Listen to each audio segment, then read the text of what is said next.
آج کیا کیا کیسز میں ہوا ہے کیونکہ آپ تو وہاں پہ تھے. کریڈٹ دیتے ہیں جو ہمارے چیف جسٹس ہیں ان کو، کیسے نقطے کو اٹھایا ججز کی آپس میں ہی کوئی نہ کوئی چپکلش یا کوئی معاملات اس طرح کے تھے. لوگوں کو سزائیں ہو چکی ہیں فل کورٹ سے.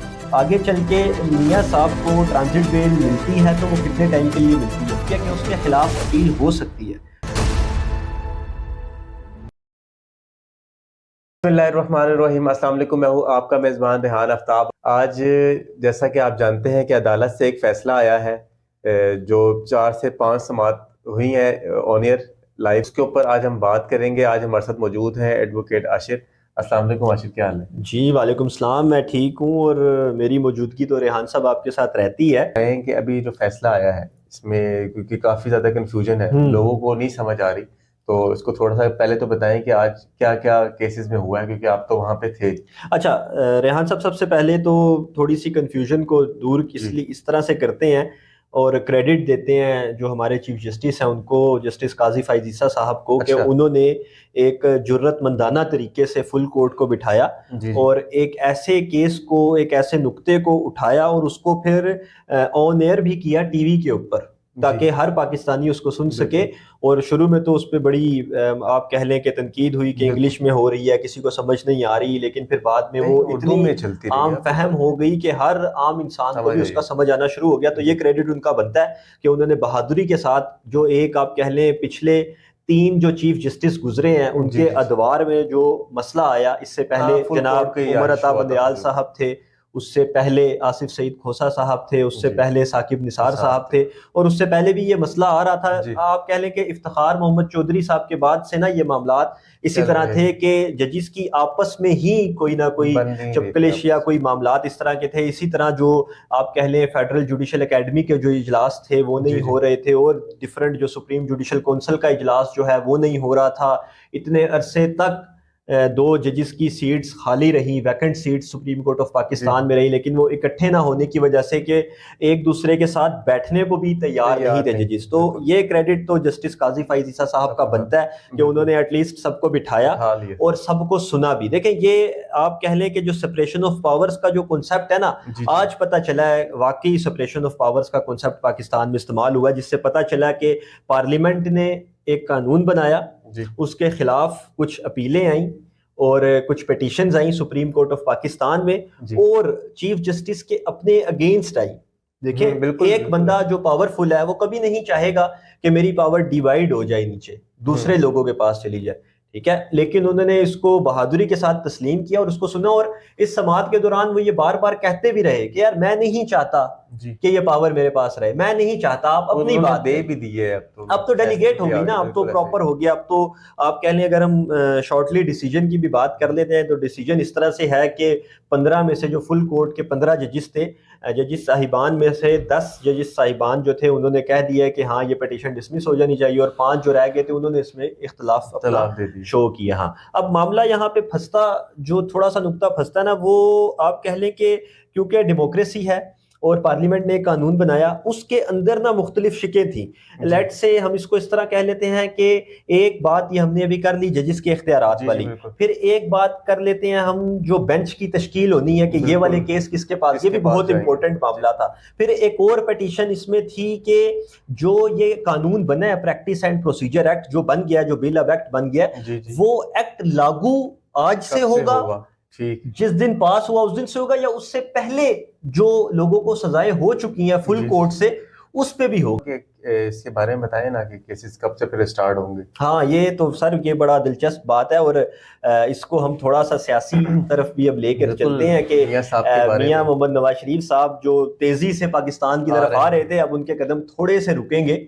ٹھیک ہے، ویسے تو کل رات کو جو خبر آئی جب وہ چلے ہیں وہاں سے لنڈن سے انہوں نے فلائی کیا ہے، اب وہ سعودیہ عربیہ اور پھر یو اے ای، کچھ قطر کی بھی خبریں سننے میں آ رہی ہیں کہ وہاں سے ہوتے ہوئے پھر لاہور کو انہوں نے کینسل کیا، پھر وہ اسلام آباد انہوں نے کہا ہم لینڈ کریں گے اور ٹرانزٹ ضمانت لیں گے. پہلے پروٹیکٹیو بیل کی بات ہو رہی تھی, پھر ٹرانزٹ بیل کی بات ہونا شروع ہو گئی کیونکہ قانونی ٹیم نے یہ مشورہ دیا تھا. اب اس فیصلے کے بعد کیونکہ ان کی سینس اس طرح سے چل رہی تھی, سکس سینس میں ہوتا ہے انسان کی, ایک انٹیوشن تھی ان کو کہ یہ فیصلہ ہمارے حق میں آ جائے گا اور پیچھے سے ہوگا تو ہم اپیل فائل کر دیں گے. ہم اپیل فائل کریں گے تو ویسی چیزیں بیٹھ جائیں گی, اگر اپیل ایڈمٹ ہو گئی تو معاملات ویسے ہی کول ڈاؤن ہو جائیں گے, لیکن اب بیل کی طرف معاملہ جائے گا. مجھے بتائیں کہ اب کیا, کیونکہ میاں صاحب کو ایک بڑی امید تھی قاضی فائز عیسیٰ صاحب سے, اور پی ایم ایل این پوری کہتی تھی کہ اب ہمارے چیف جسٹس صاحب آ گئے ہیں, لیکن انہوں نے تو ان کے اگینسٹ ہی فیصلہ آ گیا. اچھا نہیں, اس کو تھوڑا سا میں ٹیکنیکلی سمجھنے کی ریحان صاحب ضرورت ہے. معاملات دیکھیں اس طرح سے ہوئے ہیں کہ 3-4 جگہوں پر میاں صاحب اپنا ریلیف گین کر چکے ہیں, اگر صرف ہم اسپیسیفکلی میاں صاحب کی بات کریں. اچھا, ٹھیک ہے, 3-4 جگہوں پر وہ اپنا ریلیف, جس طرح نااہلی کی مدت ڈکلیئر ہو گئی ہے خود ہی 5 سال, نہیں اب وہ سارے انڈورس ہو گئی نا, اسی کے لیے کیس لگا, ورنہ یہ ڈرامہ کیوں ہو رہا تھا اگر آپ کہہ رہے ہیں پہلے سے ختم ہو گئی ہے.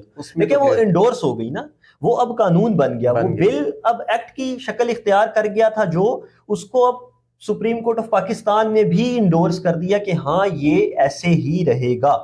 ایک تو یہ ریلیف ہو گیا. اس کے علاوہ جو ٹرانزٹ بیل والا ان کے پاس آپشن تھا وہ بہت فل فلیج اوپن ہو گیا. ٹرانزٹ بیل ہے کیا, ہمارے دیکھنے والوں کو تھوڑا سا بتا سر, یہ ٹرانسپورٹ سے, آپ کو ٹرانسپورٹ سے ہی ٹرانزٹ بیل, سفری بیل اس کو بیسیکلی کہتے ہیں. ہاں, پروٹیکٹیو بیل کس کو نہیں ملی؟ ہم عمران خان صاحب کی بات کر لیں, ہم بشرا بی بی کی بات کر لیں, ہم اسحاق ڈار کی بات کر لیں, کس کی بات کریں, شاہ محمود قریشی کی بات کر لیں, پرویز الہی کی بات کر لیں. ابھی یہ پچھلے 5-6 مہینوں کے اندر پروٹیکٹیو بیلز کا تو بازار گرم تھا, اور لاہور ہائی کورٹ تو اس بارے میں مشہور تھا کہ جو مطلب 100 سال جس نے گناہ کیے ہیں وہ بھی لاہور ہائی کورٹ جائے اور پروٹیکٹیو بیل لے لے. یہ بتائیں کہ جس طرح سے اب یہ فیصلہ آ گیا تو کیا میاں صاحب کو اڈیالہ جیل جاتے دیکھ رہے ہیں؟ سارے چانسز ہیں. میں نے آپ کو کہا کہ جو قدم تیزی سے بڑھ رہے تھے وہ اب آہستہ, رکے تو نہیں, آہستہ ہوئے ہیں. اور جو جہاز کا رخ بدلا ہے, آپ کو اگر علم میں ہو تو اسپیشل چارٹرڈ طیارہ ایک بک ہو گیا جس میں میاں صاحب اور ان کے سلیکٹیو لوگ آئیں گے, باہر کا کوئی پیسنجر نہیں ہوگا. یہ معاملات کسی وجہ سے ہو رہے ہیں, ایسے نہیں ہو رہے, ورنہ وہ اور طریقے سے بھی آ سکتے تھے. قطر کا جو پلان تھا وہ بھی ڈسمس ہوتا ہوا نظر آ رہا ہے. ترکی کا بھی سننے میں آ رہا ہے, ترکی کا تھا, لیکن قطر دیکھیں, ترکی نے ہمیں پیسے تو کبھی نہیں دیے نا, قطر تو ہمیں پیسے دیتا رہتا ہے. تو قطر جانا امپورٹنٹ تھا میاں صاحب کا. ترکی جانا, اگر چلے بھی جائیں تو وہ اپنی ایک پرسنل میٹنگ کر کے آ جائیں گے, کیونکہ ہو سکتا ہے میاں صاحب اب کہہ رہے ہوں کہ میں 5-6 ملک گھوم لوں, واپس جا کے جیل ہی جانا پڑ جائے. تو یہ چیزیں خان صاحب کے ساتھ ہی ہم ان کو دیکھ رہے ہیں. ابھی میرا جو آپ سے خاص سوال ہے کہ یہ بتائیں کہ کیا میاں صاحب کی سزا جو ہے وہ, کیونکہ میاں صاحب نے جتنی سزا یہاں کاٹی ہے, اب کیا سزا وہیں سے ان کی سٹارٹ ہوگی؟ چلیں 5 سال کی نااہلیت والا تو ان کا وہ ختم ہو چکا ہے. سزا تو دیکھیں اصولاً قانونی لحاظ سے سزا نے شروع تو وہیں سے ہونا ہے جہاں سے وہ ختم ہوئی تھی. جسٹس عائشہ ملک نے ایک سوال کیا تھا جس پہ میں آپ سے بات بھی کرنا چاہ رہا تھا. انہوں نے کہا کہ اگر فل بینچ, فل کورٹ, جو سارے ججز ہیں وہ کوئی فیصلہ کر دیں گے اور اس قانون میں یہ بات ایڈمٹ ہو گئی ہے کہ اس کے خلاف اپیل ہو سکتی ہے, تو وہ اپیل کون سنے گا؟ مطلب جج تو 15 ہی ہے نا, اب 16واں جج لائیں گے تو بڑا ہوگا اس سے بینچ. اور اپیل کا قانون ہی یہ ہے کہ وہ جو زیادہ ججز ہوتے ہیں وہ سنتے ہیں, یا بڑا بینچ سنتا ہے. اب وہاں پہ آ کے تھوڑا سا مسئلہ ہے, وہ اب بہام دور ہوگا جب آپ کہہ لیں کہ ڈیٹیلڈ آرڈر آ جائے گا. ابھی ڈیٹیلڈ ججمنٹ آئے گی تو وہ ہمارے پاس کلیئرنس اس میں آ جائے گی. اب دیکھنا یہ ہے سر کہ آگے چل کے میاں صاحب کو ٹرانزٹ بیل ملتی ہے تو وہ کتنے ٹائم کے لیے ملتی ہے, کیونکہ مسلم لیگ نون کی تیاری تو یہ ہے کہ میاں صاحب اسلام آباد انٹرنیشنل ایئرپورٹ پہ لینڈ کریں, یہاں سے وہ اپنے قافلے کے ساتھ اسلام آباد ہائی کورٹ سے رجوع کریں گے. اسلام آباد ہائی کورٹ سے بیل لی جائے گی, ٹرانزٹ بیل, اور اس بیل کو لے کر وہ پھر واپس ایئرپورٹ سے لاہور فلائی کر جائیں گے. اور لاہور میں پھر جو ان کا پلان ہے 21 اکتوبر کو جلسے وغیرہ کا جس طرح بھی ہوگا. اب دیکھنا یہ ہے کہ لاہور ہائی کورٹ ان کو ضمانت دیتی ہے یا نہیں دیتی. بالکل, میں بھی ابھی آپ سے, کیونکہ یہ فائل تو 18 یا 19 کو کر دیں گے نا, پیٹیشن تو فائل ہوگی, پھر اس میں امیگریشن کاؤنٹر کیونکہ میاں صاحب نے کراس کر کے ہی انٹر ہونا ہے نا پاکستان میں.